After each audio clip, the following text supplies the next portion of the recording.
বিসমিল্লাহির রহমানির রহিম। আমি এখানে কয় কেজি মাংস? আমি 4 কেজি খাসির মাংস নিলাম। তো এই তো তেল দিয়ে দিলাম, হাতে মাখাইয়ে রান্না করব কালকার জন্য। কালকা কীভাবে রান্না করবেন আপনারা ওইটাই করতেছি। খাসির মাংস এই যে দেখাইতেছি।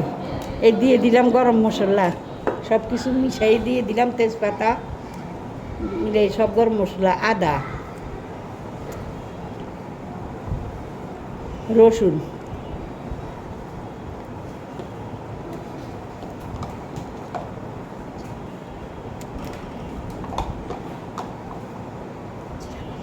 জিরা বাটা দিলাম,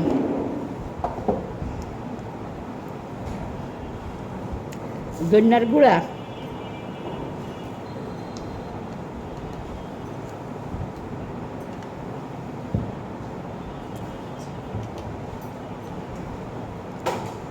মরিচের ফাঁকি,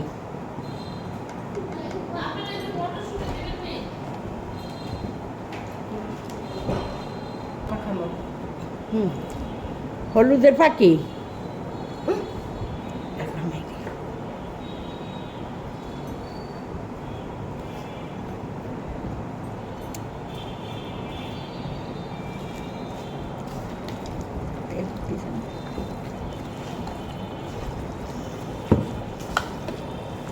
যদি মাংসটা এইভাবে হাতে মাখাইয়ে রান্না করেন, সবাই তো জানেনি এটার টেস্টই আলাদা আসে।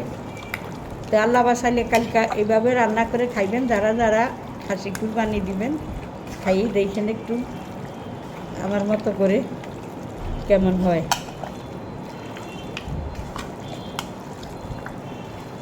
4 কেজি মাংস নিয়েছি এখানে আমি।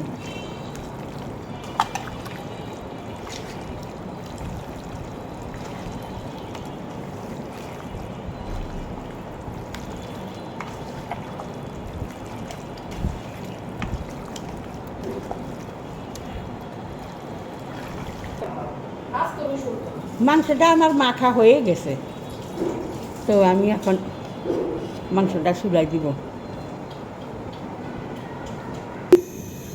টক দই রাখছি, টক দইটা হয় নাই, এখনো ছাড়ে নাই, চাকাটা ছাড়ে নাই। তো যখন চাকাটা ছাড়বো আমি ওই সাথে কষানির সাথে একটু টক দই দিয়ে দিব, নি দেখাবো নি আপনাদেরকে। একটু ছাইরা নেক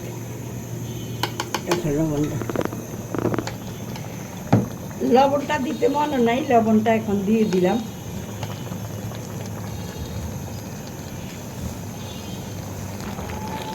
এখন একটু ঢাকনা দিয়ে দেয়, মাংস কষে গরম হয়ে আমার মোবাইলটা নষ্ট।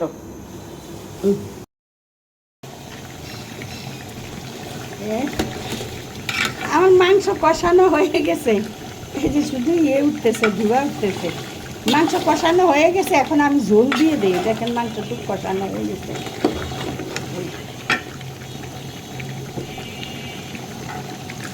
একটু ঝোল দিয়ে দিলাম, এবার একটু ঢেকে দেই হইতে। আমার তরকারিটুকু হয়ে গেছে। এইভাবে আপনারা কুরবানির মাংস, খাসির মাংস রান্না করে খাইয়ে দেখবেন, অনেক টেস্ট। আর যদি ভালো লাগে তাহলে আমার ভিডিওটা একটু লাইক, শেয়ার, কমেন্টস করবেন। আসে কেবল ধুমা আসে, রাখি তাইলে। আসসালামু আলাইকুম।